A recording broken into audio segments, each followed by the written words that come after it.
एक तपते हुए रेगिस्तान के बीचों बीच एक नन्ही चिड़िया रहती थी। उसका जीवन दुखों का एक अंतहीन सिलसिला था। वह गंभीर रूप से बीमार थी।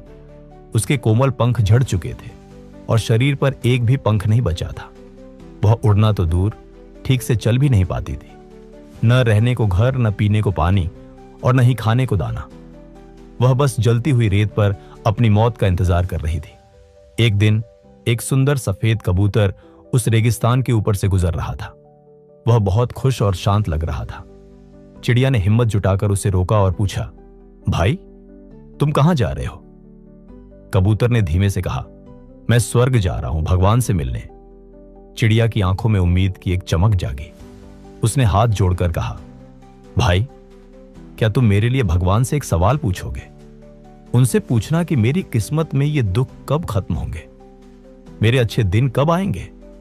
कबूतर ने उसे सांत्वना दी और उड़ गया।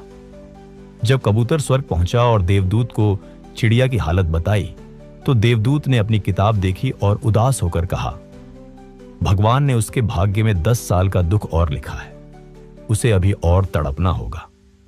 कबूतर को बहुत बुरा लगा। उसने पूछा, क्या कोई रास्ता नहीं है जिससे उसकी मदद की जा सके?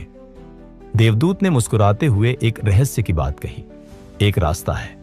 उसे कहना कि वह हर हाल में शिकायत करना बंद करे। वह यह देखना शुरू करे कि उसके पास अभी जो कुछ भी है वह दुनिया में कई दूसरों की तुलना में कितना बेहतर है।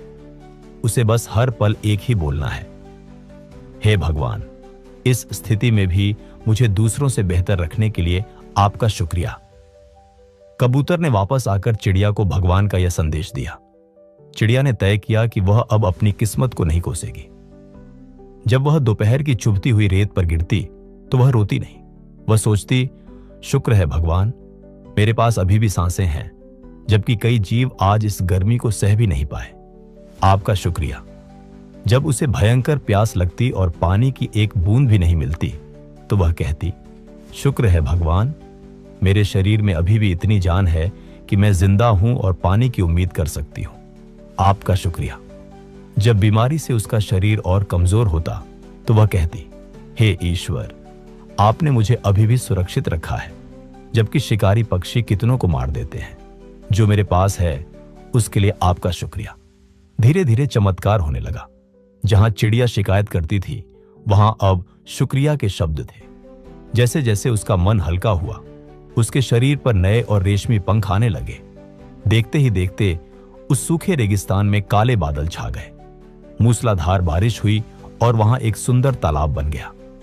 चिड़िया अब पूरी तरह स्वस्थ थी और नीले आसमान में ऊंची उड़ानें भर रही थी। ठीक 10 दिन बाद कबूतर फिर वहीं से गुजरा।